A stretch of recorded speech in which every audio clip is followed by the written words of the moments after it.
Hello friends, स्वागत है आप सबका डेली करंट अफेयर्स के इस इंटरेस्टिंग सेशंस में। आज आप लोग को 6 सितंबर का करंट अफेयर्स बताया जाएगा, जिसमें मोटिवेशनल कोर्स, महत्वपूर्ण दिवस और थीम, इंपॉर्टेंट जो है करंट अफेयर्स और क्वेश्चन के साथ जो है चर्चित व्यक्ति अगर कोई है, कोई एक्सरसाइज अगर चर्चित है तो माइंड मैपिंग के माध्यम से क्वेश्चन का डिस्कस किया जाता है, जिसमें स्टैटिक जीके हर क्वेश्चन में कवर किया जाता है। तो वीडियो का काफी इंटरेस्टिंग होने वाला है, वीडियो लास्ट तक देखिएगा, जिसमें आपको कई सारे जानकारी जो है मिलेंगे, जो आपके एग्जाम के लिए तो काफी इम्पोर्टेंट है, आपके जनरल अवेयरनेस के लिए भी काफी इम्पोर्टेंट होगा। तो वीडियो जो है लास्ट तक देखिएगा। और वीडियो का जो है पीडीएफ है, सेशन का पीडीएफ जो है आपके कमेंट बॉक्स में पिन कर दिया जाता है और डिस्क्रिप्शन बॉक्स में भी दे दिया जाता है। तो वहां से आप जाकर के पीडीएफ भी डाउनलोड करके देख सकते हैं, वहां से एक्सरसाइज कर सकते हैं अपने क्वेश्चन का। तो शुरुआत करते हैं आज के करंट अफेयर्स का। आज जो ये देखिएगा, मोटिवेशनल कोर्स के साथ शुरुआत करते हैं कि डर मुझे भी लगा फासला देखकर, डर मुझे भी लगा फासला देखकर, पर मैं बढ़ता गया रास्ता देखकर, खुद ब खुद मेरे नजदीक आती गई मेरी मंजिल, मेरा हौसला देखकर। यानी जब आप कोई भी काम शुरू करते हैं तो उसके बीच में फासला बहुत ज्यादा होता है, तो उसको देख करके आदमी को डर लगता है, जैसे डर लगने लगता है।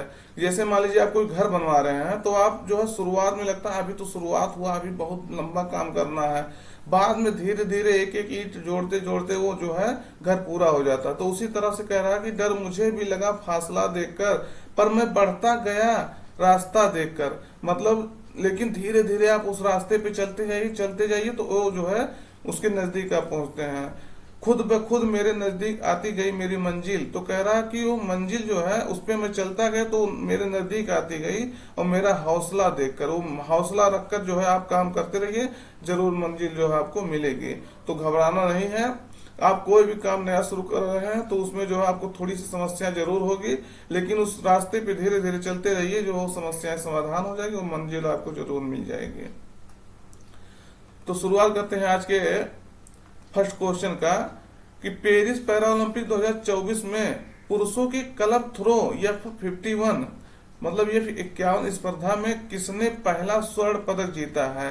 तो देखिएगा, पहला स्वर्ण पदक, यही क्वेश्चन इंपॉर्टेंट हो जाता है। तो विकल्प में है धर्मवीर, नितेश कुमार, सचिन खिलाड़ी, प्रणव शर्मा। तो सही उत्तर आपका रहेगा धर्मवीर।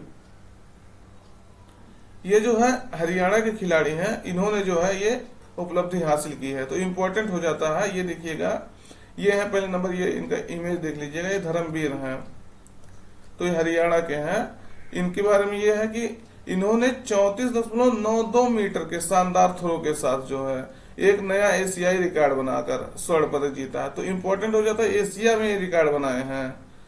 और F1 51 श्रेणी में इन्होंने खेला है। तो F1 श्रेणी क्या होता है? उसमें वे एथलीट जो है प्रतिस्पर्धा करते हैं जिसमें अंग की कमी या पैर की लंबाई में अंतर या मांसपेशियों की कमी में, शक्ति में कमी हो जाती है, तो उसमें F1 श्रेणी में जो है ये खेले थे। तो ये इंपॉर्टेंट हो जाता है। अगला क्वेश्चन देखिएगा कि हाल ही में राष्ट्रपति द्रौपदी मुर्मू ने किस राज्य में विश्व शांति बुद्ध विहार का उद्घाटन किया है? तो विश्व शांति बुद्ध विहार का उद्घाटन कहाँ किया गया है? विकल्प में उड़ीसा, महाराष्ट्र, बिहार, उत्तर प्रदेश। सही उत्तर आपका रहेगा महाराष्ट्र। महाराष्ट्र के लातूर जिले में जो है वहां उदगीर नामक स्थान पर ये इसका उद्घाटन किया गया, राष्ट्रपति महोदय द्वारा ये इसको उद्घाटित किया गया है। तो विश्व शांति बुद्ध विहार आपसे हमेशा पूछा जा सकता है, तो ये आपको लगेगा कि बुद्ध से संबंधित है, तो ये बिहार या उत्तर प्रदेश में होना चाहिए, लेकिन ये महाराष्ट्र में है। तो ये इंपॉर्टेंट हो जाता है क्वेश्चन। फिर अगला क्वेश्चन देखिएगा कि पेरिस पैरालंपिक 2024 में पुरुषों की एकल रिकर्व तीरंदाजी में भारत के लिए पहला स्वर्ण पदक किसने जीता है? ये भी इंपॉर्टेंट हो जाता है, पहला। तो ये है, विकल्प में है हरविंदर सिंह, मनीष नरवाल, सुमित अंतिल, राकेश कुमार। सही उत्तर आपका रहेगा हरविंदर सिंह। हरविंदर सिंह ने जो है ये उपलब्धि हासिल किया है। तो इम्पोर्टेंट हो जाता है, ये पोलैंड के लुकास सिस्जेक को हराया है। तो पोलैंड के खिलाड़ी को इन्होंने हराया है। ये पुरुषों की व्यक्तिगत एवं एकल रिकर्व तीरंदाजी में पहला स्वर्ण पदक जीता है, तो ये इंपॉर्टेंट हो जाता है। ये आप देखिएगा पहला रिकर्व तीरंदाजी में इन्होंने जीता है। और ये इंपॉर्टेंट ये भी है, ये टोक्यो पैरालंपिक 2020 में जो है कांस्य पदक भी ला चुके हैं। टोक्यो में ये कांस्य लाए थे और अब की बार स्वर्ण ला करके इतिहास रचा है। फिर अगला क्वेश्चन देखिएगा, किस राज्य की विधानसभा ने शून्यकाल यानी जीरो हावर्स के परंपरा को शुरू किया है? अभी तक कोई राज्य जो है उसमें शून्यकाल नहीं होता था और शून्यकाल केवल भारत के संसद में होता था, लेकिन इन्होंने किस राज्य ने जो है ये इस परंपरा को जो है नया तरीके से शुरू किया? तो विकल्प में पश्चिम बंगाल, गोवा, हिमाचल प्रदेश, उत्तराखंड। सही उत्तर आपका रहेगा हिमाचल प्रदेश। हिमाचल प्रदेश के विधानसभा में जो है जीरो काल यानी जीरो हावर्स यानी शून्य काल की परंपरा शुरू हुई है। तो क्वेश्चन जो है काफी इंपॉर्टेंट हो जाता है। जीरो हावर्स क्या होता है ये जानिएगा, ये संविधान में या कोई जो है वैसा इसको लिखित है, ये कोई वो नहीं है, ये परंपरा के तहत ये चला आ रहा है। इस संविधान में इसका कोई वर्णन नहीं किया गया है शून्यकाल का। ये हमारे देश में जो शून्यकाल का देन है भारत को ही माना जाता है कि भारत के संसद को ही जो है देन है कि शून्यकाल यहाँ होता है और किसी देश में इस तरह से नहीं होता है शून्यकाल। शून्यकाल क्या होता है? तो हिमाचल प्रदेश विधानसभा द्वारा इसको चालू किया गया। ये पहले नंबर आप इम्पोर्टेंट है, देखिएगा इसको। तो शून्यकाल के बारे में हम आपको यहाँ थोड़ा डिस्क्राइब किए हैं कि जब संसद चलता है या विधानसभा चलता है तो पहले घंटे में प्रश्नकाल होता है। प्रश्नकाल का जब समाप्ति होता है तो उसके बाद वाला जो नया घंटा आता है और सदन का जो नियमित सूचीबद्ध कार्य उसके बीच में जो समय होता है उसको शून्यकाल कहते हैं। शून्यकाल में क्या होता है, कोई भी व्यक्ति जो है वहां आकर के अपना जो है कोई लिखित या वैसे कोई क्वेश्चन है वैसे क्वेश्चन जाकर के पूछा जा सकता है। तो शून्यकाल होता है कि वहां जो है कोई क्वेश्चन किसी तरह से पूछा जा सकता है। तो ये होता है। और प्रश्नकाल में आपका जाने रहे लिखित होता है कि मतलब ये तय रहता है कि इसके तहत, लेकिन इसमें कोई लिखित नहीं होता। कोई इंपॉर्टेंट का महत्वपूर्ण वो है तो उस पर जहां आप डिस्कस कर सकते हैं। तो हिमाचल प्रदेश की जो विधानसभा है उसमें जो है शून्यकाल 12:30 बजे शुरू होगा और आधा घंटे मतलब 1 बजे तक ये चलेगा। तो 12:30 बजे से शुरू होकर के 1 बजे तक ये चलेगा। तो इम्पोर्टेंट हो जाता है, काफी इम्पोर्टेंट हो जाता है ये क्वेश्चन, क्योंकि पहला कोई राज्य बना है जो शून्यकाल चालू किया है या शून्यकाल जो है अपने विधानसभा में शुरू किया है। तो ये क्वेश्चन जो है काफी इंपॉर्टेंट हो जाता है। इसको आप देखिएगा, पूछने की पूरा संभावना है एग्जाम में, क्योंकि पहली बार कोई राज्य कर रहा है। अगला क्वेश्चन देखिएगा, राष्ट्रीय पोषण सप्ताह नेशनल न्यूट्रिशन वीक कब से कब तक मनाया जाता है? तो ये अभी मनाया जा रहा है। अभी कल भी शायद हम इसको डिस्कस किए थे। तो जो है इसको देखिएगा क्योंकि ये अभी मनाया भी जा रहा है। तो 1 से लेकर के 7 सितंबर तक इसको मनाया जा रहा है। इंपॉर्टेंट हो जाता है। इसके बारे में थोड़ा डिस्क्राइब किए हैं कि जो है इस वर्ष का इसका थीम है सभी के लिए पौष्टिक आहार, न्यूट्रियस डाइट फॉर एवरीवन। तो इम्पोर्टेंट हो जाता है सभी के लिए पोषण, पौष्टिक या पोषण कह लीजिए आहार। महिला एवं बाल विकास मंत्री अन्नपूर्णा देवी ने इन्हें जो है गुजरात से इसका 7वें राष्ट्रीय पोषण माह की भी शुरुआत की है। तो ये राष्ट्रीय पोषण वीक है और ये सितंबर महीने जो है पोषण माह के रूप में भी मनाया जाता है। तो ये क्वेश्चन पूछा गया है कि किस महीने में जो है राष्ट्रीय पोषण माह मनाया जाता है। अभी तो आसान लग रहा है क्योंकि कई बार इसको देख लिए हैं, लेकिन जब ये बाद में पूछता है कि किस महीने में, तो ये सितंबर महीने में जो है मनाया जाता है। तो इम्पोर्टेंट हो जाता है। अगला देखिए, अगला क्या, आप अगर चैनल पे नए हैं तो सब्सक्राइब कर लीजिए चैनल, जिससे आपको नया नया वीडियो जो है मिलता रहे। और अगर नए हैं तो अपने सब्सक्राइब कर लीजिए और उसके बाद जो है अपने दोस्तों तक इसको पहुंचा दीजिए, जिससे वो लोग भी इसको देख सकें। अगला क्वेश्चन देखिएगा कि हाल ही में उत्तर प्रदेश महिला आयोग, women commission of Uttar Pradesh का अध्यक्ष किसे नियुक्त किया गया है? तो किसे नियुक्त किया गया है? तो ये देखिएगा उत्तर प्रदेश महिला आयोग। तो इसका विकल्प में है अपर्णा यादव, चारू चौधरी, बबीता चौहान, कीर्ति पांडे। तो किसको जो है अध्यक्ष नियुक्त किया गया है?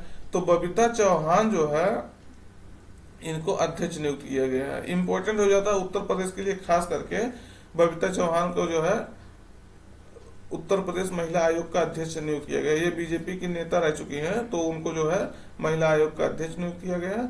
वहीं देखेंगे तो अपर्णा यादव और चारू चौधरी को, दोनों लोग को उपाध्यक्ष नियुक्त किया गया है इसका। तो ये भी क्वेश्चन इंपॉर्टेंट हो जाता है, उपाध्यक्ष किसे नियुक्त किया गया। तो ये इनका इमेज है, ये है बबीता चौहान और ये कौन है, अपर्णा यादव, ये चारू चौधरी। तो इंपॉर्टेंट हो जाता, तीनों लोग को इमेज के माध्यम से भी दिखा दिए आपको। अगला क्वेश्चन देखिएगा कि हाल ही में किस देश ने भारत से पर्यटन को बढ़ावा देने के लिए नई योजना विश्वसनीय टूर ऑपरेटर योजना की घोषणा की है। तो विकल्प में है नेपाल, श्रीलंका, दक्षिण अफ्रीका, मालदीव। तो सही उत्तर आपका रहेगा दक्षिण अफ्रीका। दक्षिण अफ्रीका के जो है सरकार ने ये घोषणा किया है कि भारत और उसके पड़ोसी देश यानी पड़ोसी कह लीजिए चीन से लोगों को पर्यटन के माध्यम से आकर्षित करने के लिए ये विश्वसनीय टूर ऑपरेटर योजना चलाया जाएगा। तो यानी ट्रस्टेड टूर ऑपरेटर स्कीम, ये जनवरी 2025 से स्कीम लागू किया जाएगा। तो इम्पोर्टेंट हो जाता है भारत के और चीन के जो पर्यटक हैं वो ज्यादा से ज्यादा दक्षिण अफ्रीका की तरफ बढ़े हैं, दक्षिण अफ्रीका में टहलने जाए हैं, उसके लिए इन्होंने जो है स्कीम लॉन्च किया है। तो इम्पोर्टेंट हो जाता है। तो इसका उद्देश्य क्या है, उसका उद्देश्य है वीजा प्रणाली में सुधार करके पर्यटन को बाधित करने वाली जितनी बाधाएं हैं, बाधाओं को दूर करके भारत और चीन से पर्यटन को बढ़ावा देना है। तो ये जो है अगर जितने भी बाधाएं ऑब्स्टेकल आ रहा है पर्यटन में, वहां आने में या वहां रुकने में, तो उन सब समस्याओं का समाधान करने के लिए लाया गया है। इस योजना का कार्यान्वयन जो है जनवरी 2025 से किया होगा। तो ये भी इम्पोर्टेंट हो जाता है। ये देख लीजिए आपका क्या है, साउथ अफ्रीका यानी दक्षिण अफ्रीका है। तो क्वेश्चन इंपॉर्टेंट हो जाता है। ये अफ्रीका महाद्वीप में है लेकिन ये साउथ अफ्रीका देश है। तो ये जो है इंपॉर्टेंट हो जाता है। इसके बीच में देखिएगा एक देश है लेसोथो, उसको कई बार क्वेश्चन पूछा गया है कि दक्षिण अफ्रीका के बीच में कौन सा देश है। तो ये लेसोथो इसका देश है। दक्षिण अफ्रीका की 3 राजधानियां आप कमेंट करके जरूर बताइएगा, आपको हम 1-2 बार बता चुके हैं। और इसके राष्ट्रपति जो है सिरिल रामपोसा है। तो सिरिल रामपोसा को आप जानते होंगे। अगला क्वेश्चन देखिएगा, journey from black gold to white नामक पुस्तक किसने लिखी है। तो इंपॉर्टेंट हो जाता है जर्नी कहां से, ब्लैक गोल्ड टू व्हाइट। तो विकल्प में है कुलदीप गुप्ता, संजय सिंह, परिमल नाथवानी, अर्पित गुप्ता। तो सही उत्तर आपका रहेगा पहला ए यानी कुलदीप गुप्ता। कुलदीप गुप्ता जो है इसको पुस्तक को लिखे हैं। तो इम्पोर्टेंट हो जाता है journey from black gold to white. पुस्तक में क्या है कि जो तेल और गैस उद्योग है वहां से अच्छे ऊर्जा के समाधानों तक की परिवर्तनकारी यात्रा का जो है वर्णन किया गया है। यानी जो कह लीजिए जो परंपरागत ऊर्जा थी पहले, परंपरागत ऊर्जा से जो है अपरंपरागत ऊर्जा तक यानी रिन्यूएबल एनर्जी तक की यात्रा को वर्णन किया गया है। तो इंपॉर्टेंट हो जाता है। अगला क्वेश्चन देखिएगा कि हाल ही में विषाणु युद्ध अभ्यास मॉक ड्रिल का आयोजन कहाँ किया गया है। तो विषाणु माने वायरस होता है, आप सब जानते होंगे। कोरोना, जो भी नहीं जानता होगा कोरोना के बाद जो है जरूर जान गया कि वायरस क्या होता है। तो इससे आप लोग अच्छी तरह से परिचित हैं क्योंकि पूरा देश पूरा दुनिया इससे जो है प्रभावित हुआ है। तो हमको तो नहीं लगता कि कोई वायरस के बारे में अब नहीं जानता होगा कि वायरस कैसे फैलता है। तो जो है ये इसका मॉक ड्रिल हो रहा है कि भविष्य में कोई पैंडेमिक या इस तरह से कोई वो आए आपदा तो किस तरह से उससे निपटा जाएगा। तो उस तरह से जो है इसका अभ्यास मॉक ड्रिल मतलब वही होता है कि उस तरह से जो उसको मॉक के माध्यम से या उसके एक्सरसाइज के माध्यम से उसको ट्राई किया जाता है कि कैसे क्या होगा। तो विषाणु युद्ध अभ्यास मॉक ड्रिल कहाँ हुआ है। विकल्प में अजमेर, जैसलमेर, पटियाला, जोधपुर। सही उत्तर आपका रहेगा अजमेर, पहला अजमेर इसका सही उत्तर रहेगा। तो राजस्थान के अजमेर में जो है इसका हुआ है एक्सरसाइज मॉक ड्रिल किया गया सेना द्वारा। तो ये जो है क्या है, इसमें इंपॉर्टेंट क्या होता है, स्वास्थ्य मंत्रालय के तहत हेल्थ आता है, सब जानते हैं। तो उसके माध्यम से जो है कि पैंडेमिक कोई है, महामारी की तैयारी पर एक मॉक ड्रिल है। तो कोई जो है अगर पैंडेमिक भविष्य में आता है तो उसके जो है तैयारी के लिए किया गया है। अगला क्वेश्चन देखिएगा कि हाल ही में अभ्यास तरंग शक्ति 2024 का दूसरा चरण कहाँ आयोजित हो रहा है। विकल्प में है जोधपुर, जयपुर, पटियाला, उमरोई। उमरोई जो है मेघालय में है, आप सब जानते होंगे। पटियाला कहाँ है, कमेंट करके बताइए। तो कहाँ हुआ है, जोधपुर। वायुसेना स्टेशन है जोधपुर, वहां तरंग शक्ति अभ्यास 2024 का दूसरा चरण आयोजित होता। पहला चरण कहाँ हुआ था, आपसे कई बार इसको बताया है, आप बताइएगा। हर चीज हम नहीं बताएंगे क्योंकि आप जो है जब हम सब चीज बता देंगे तो आप उसको ध्यान नहीं देंगे। तो आप उसको कमेंट करके बताएंगे, तो आप जो है जाके सर्च करेंगे तो फिर कमेंट करके बताएंगे तो ज्यादा सही रहेगा। तो कहाँ हुआ है, जोधपुर में हुआ है। इंपॉर्टेंट हो जाता है, जोधपुर यानी राजस्थान में हुआ है। इसमें 11 से अधिक देश जो है, लगभग 11 देश पार्टिसिपेट कर रहे हैं। पहली बार जो है इतना बड़े स्तर पे इसको किया जा रहा है। Australia, UAE, Japan, Greece, Sri Lanka, Singapore, America जैसे देश, इसमें 11 देश भाग ले रहे हैं। इसमें ये सबसे इम्पोर्टेंट है कि ऑस्ट्रेलिया जो है, ऑस्ट्रेलिया भारत में पहला बार अपना लड़ाकू विमान जो है तैनात किया है इस एक्सरसाइज के तहत जो है। तो ऑस्ट्रेलिया ने लड़ाकू विमान तैनात किया। तो इम्पोर्टेंट हो जाता है कि पहली बार अगर कोई देश इसमें तैनात कर रहा तो ये भी इम्पोर्टेंट हो जाता है, फर्स्ट टाइम। अगला क्वेश्चन देखिएगा कि हाल ही में नीरज चोपड़ा और आयुष्मान खुराना को किसका यूथ आइकॉन नामित किया गया है। तो यूथ आइकॉन किसको नामित किया गया है, तो फिक्की का, बीपीसीएल यानी भारत पेट्रोलियम कॉर्पोरेशन लिमिटेड का, एलआईसी का, लाइफ इंश्योरेंस कॉर्पोरेशन का, रिलायंस ग्रुप का। तो सही उत्तर आपका रहेगा फिक्की का। फिक्की का जो है नीरज चोपड़ा को और आयुष्मान खुराना को जो है यूथ आइकॉन नामित किया गया। तो इम्पोर्टेंट हो जाता है। फिक्की का फुल फॉर्म क्या है, federation of Indian chambers of commerce and industry. Federation of Indian chambers of commerce and industry, ये जो है भारत के व्यापारिक संगठनों का एक संघ है। व्यापारिक संगठन जो है इसके माध्यम से कार्य करते हैं। अगर कहीं व्यापारिक संगठन को में कोई दिक्कत होता है व्यापार में, तो ये पूरे संगठन के रूप में जो है कोई डिसीजन लेते हैं। इसका स्थापना जो है 1927 में किया गया था। घनश्याम दास बिटला और गांधी जी जैसे लोगों द्वारा इसके अथक प्रयास के माध्यम से इसका स्थापना हुआ था। अगला क्वेश्चन देखिएगा कि भारत की पहली कंपनी कौन बन गई है जिसने 10 लाख करोड़ रुपए से अधिक वार्षिक राजस्व हासिल किया है, यानी रेवेन्यू। कौन सी कंपनी है, तो विकल्प में Reliance Industry Limited, Tata Motors Limited, Bharat Petroleum Corporation Limited, Coal India Limited. तो सही उत्तर आपका रहेगा रिलायंस इंडस्ट्री लिमिटेड। हाँ, भारत में जो है अभी तक के सबसे अमीर आदमी रिलायंस के फाउंडर मुकेश अंबानी थे, लेकिन अब की बार उनका रिकॉर्ड तोड़ दिया गया है। गौतम अदानी प्रथम पे आ गए, दूसरे स्थान में मुकेश अंबानी आ गए हैं। आपको अभी हाल ही में कवर किए थे। तो ये जो है, लेकिन तब भी इनका जो है कंपनी जो है 10 लाख करोड़ रुपए से अधिक के वार्षिक राजस्व हासिल किया है। तो ये मुकेश अंबानी का रिलायंस इंडस्ट्रीज है, इंपॉर्टेंट हो जाता है। अगला क्वेश्चन देखिएगा कि विश्व बधिर निशानेबाजी चैंपियनशिप में किसने 3 गोल्ड मेडल जीता है। तो किसने जो है देखिएगा कहाँ हो रहा, पहला नंबर ये देखने, विश्व बधिर निशानेबाजी चैंपियनशिप जर्मनी में हो रहा है। तो इसमें जो है कौन जीता है 3 गोल्ड मेडल, आपको ये कल बता चुके थे कहाँ हो रहा है। विकल्प में धनुष श्रीकांत, शौर्य सैनी, मोहम्मद वानिया, अनुया प्रसाद। तो सही उत्तर आपका रहेगा धनुष श्रीकांत।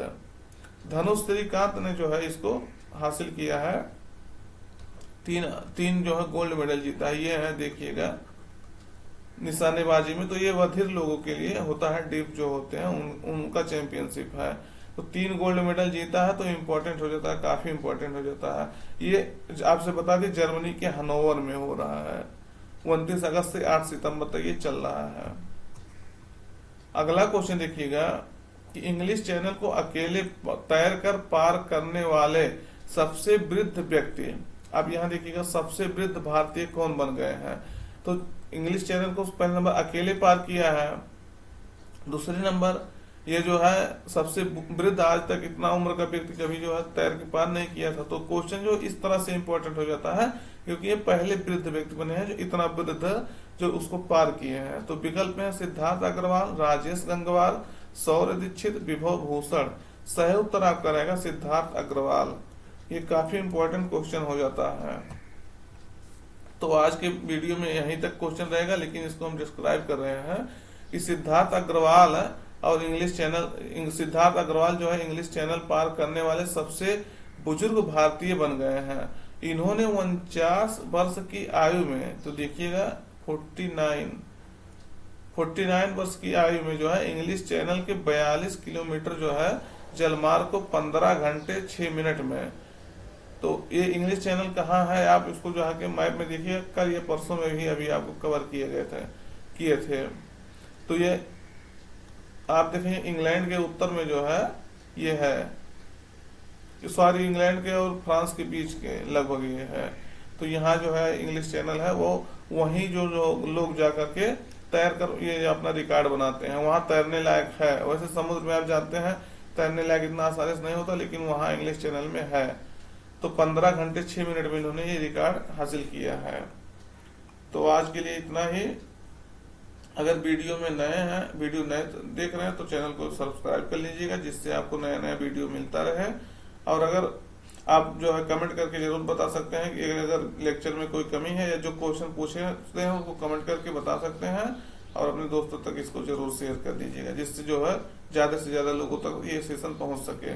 क्योंकि भविष्य में आने वाले समय में हम कई सारी जानकारियां जो आपको फ्री में देने वाले हैं, तो उससे जो है आप लाभ उठा सके, आपके दोस्त उससे लाभ उठा सकें। तो आज के लिए इतना ही। धन्यवाद। Till then take care.